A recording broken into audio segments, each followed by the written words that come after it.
Badolité, extrême nord du Zaïre, un aéroport international qui dessert un seul et unique bâtiment, le palais présidentiel du maréchal Mobutu.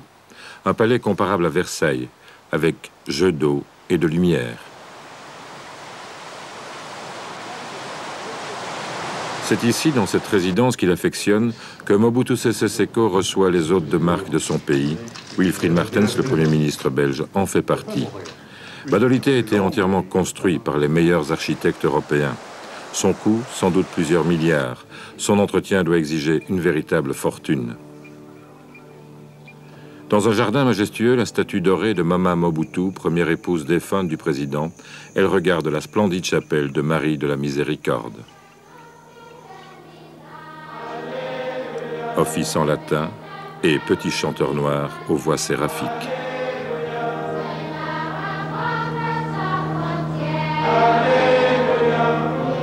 Le président Mobutu est ici chez lui, dans le pays de ses ancêtres.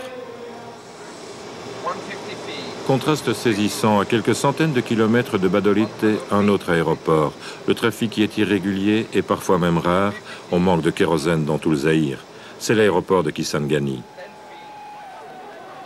Ici, on est en plein cœur de la forêt vierge. À partir de ces rapides, le fleuve est navigable jusqu'à Kinshasa. L'endroit était donc propice à la fondation d'une ville, Kisangani, l'ex-Stanleyville. Une ville de 400 000 habitants. On y trouve 4 petites usines et une université de 6 000 étudiants. 60% des habitants ont moins de 20 ans.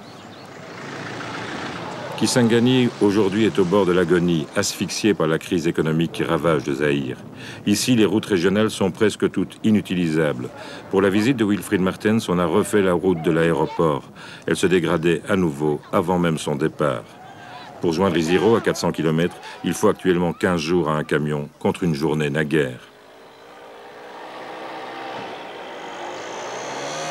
Dans la ville même, l'ancienne ville européenne, les magasins sont presque tout le temps fermés et vides. Les bâtiments sont de plus en plus délabrés, rongés qu'ils sont par les excès de la chaleur et de l'humidité. Le Prix Unique est le dernier magasin qui vend un peu de marchandises importées. Il fermera ses portes à la fin de l'année. Plus assez de clients, plus assez de rentabilité. Ici, tout manque cruellement. Impossible de trouver un pot de peinture, une pièce de rechange, un robinet. Lentement mais sûrement, Kisangani est coupée du reste du Zaïre. Elle est condamnée à disparaître en tant que pôle de développement de la région nord.